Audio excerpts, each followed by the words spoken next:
Thank you, Senate President. For everyone watching and listening, let's be perfectly clear. This bill would end the public health emergency in name only.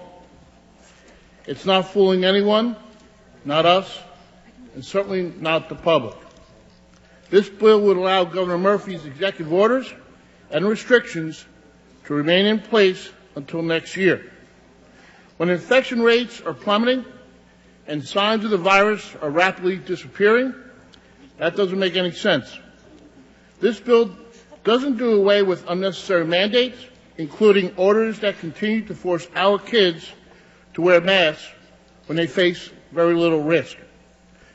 We have thousands of parents saying it's time to unmask our kids.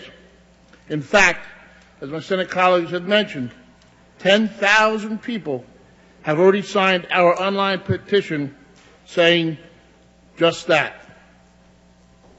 If this bill passes, Governor Murphy could continue forcing our children to wear masks when the next school year starts in the fall.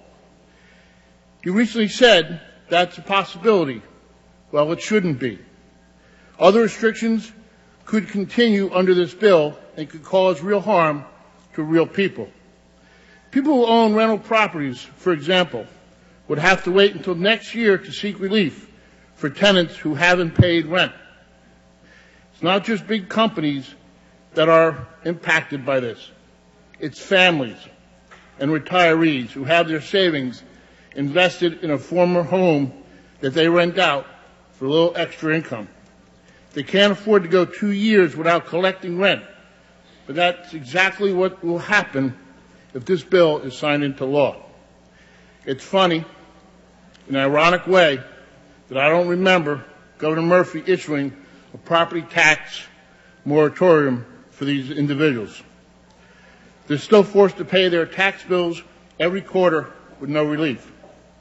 And this bill does almost nothing to address the administration's lack of transparency during the pandemic. It would allow the governor to continue hiding important documents and records that could help us to understand what went wrong with New Jersey's pandemic response.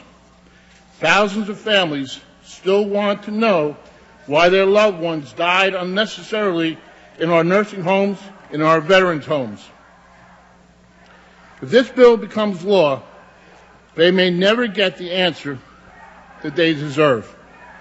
And finally, this bill perpetuates Governor Murphy's authority to spend billions in federal relief funds without any legislative oversight whatsoever.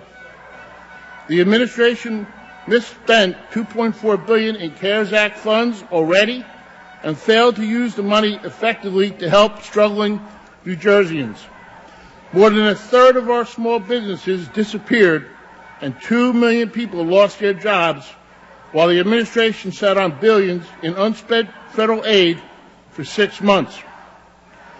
We're concerned that history will repeat itself.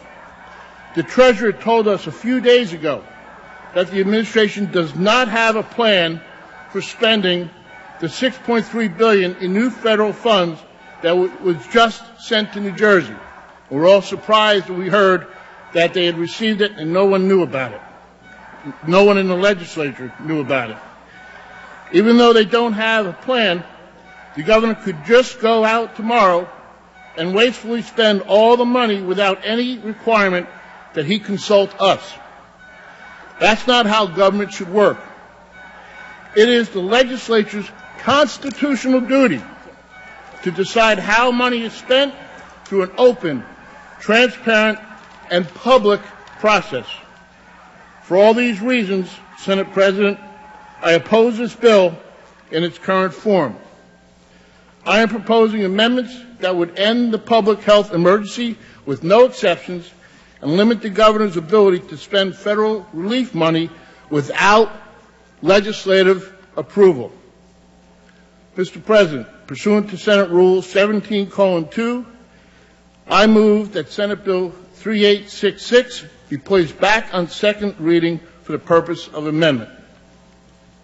Thank you, Senator Oroho. Senator Weinberg, why do you rise? Thank you, Mr. President. I move to table. Senator Weinberg makes a motion to table. The Green vote for Senator Weinberg, red vote for Senator Oroho. I direct the second machine. Please record your vote.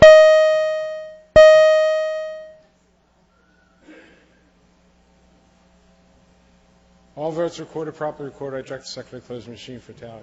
Assembly, motion to table, receiving 21 votes in the affirmative, 15 in the negative. I declare motion to table approved.